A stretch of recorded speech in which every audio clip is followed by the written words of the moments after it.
ভোটের আগে মনোনীত সংসদ সদস্য প্রার্থী নির্বাচনী এলাকায় উন্নয়নে কী ধরনের ভূমিকা রাখবেন তারই প্রশ্নের উত্তর দেন তরুণ প্রজন্মের কাছে। ভোটের আগে মনোনীত সংসদ সদস্য প্রার্থীর কাছে নির্বাচনী এলাকার উন্নয়ন ভাবনার এমন আয়োজনে খুশি শিক্ষার্থী ও তরুণরা।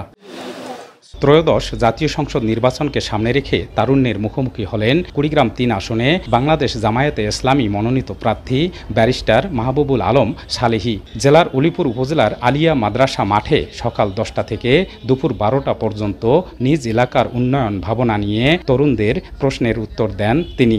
নির্বাচিত হলে মেয়েদের সমস্যাগুলো শোনার জন্য আলাদা কোনো হেল্পলাইন বা যোগাযোগ ব্যবস্থা চালু করবেন কি? এই জেলায় বা বিশেষ করে এই অঞ্চলে জেনারেশন গ্যাপটা বেশি প্রবলেম।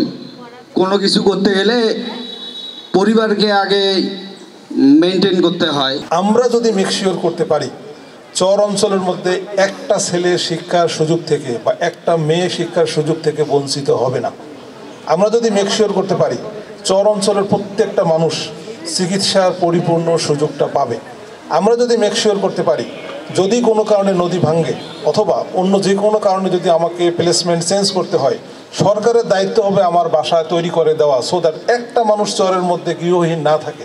আমরা যদি মেকশিওর করতে পারি যে 70 ভাগের মতো মানুষ 100 জনের মধ্যে চরে যারা 3 বেলা ঠিক মতো খেতে পারে না, প্রত্যেকটা বাড়িতে যারা কর্মক্ষম মানুষ আছে তাদেরকে যদি আমরা কর্মক্ষম করে তুলতে পারি তাহলে তো চর অঞ্চল অটোমেটিক সমৃদ্ধ হয়ে যাবে। মূলত নেতাদের যে বক্তব্যগুলো ছিল ওটি অনেক মুখরোধ ছিল, ওটা আমাদের জন্য অনেক উন্নয়ন প্রবণ হবে। উলিপুরে যত সমস্যা আছে আমরা সেই সমস্যা সম্পর্কে ওনাকে প্রশ্ন করেছি এবং উনি যথাযথ চেষ্টা করেছেন আমাদের সেই প্রশ্নগুলোর উত্তর দেওয়ার, এবং ওনার উত্তরগুলো বা ওনার ইয়েগুলো যেগুলো ছিল আমরা ওসব আমাদের মানে ভালো লেগেছে, আমাদের মন মতো হয়েছে যে সেই প্রশ্নগুলোর উত্তর আমরা পেয়েছি এবং আমরা আগামীতে চেষ্টা করব যে উনি যে প্রশ্নগুলোর উত্তর দিয়েছেন ওগুলো একদম যথাযথভাবে কার্যকর করার। তরুণদের মুখোমুখি অনুষ্ঠান আজকে আমার খুবই ভালো লেগেছে, কারণ এরকম অনুষ্ঠান হচ্ছে আমি এই প্রথম দেখলাম।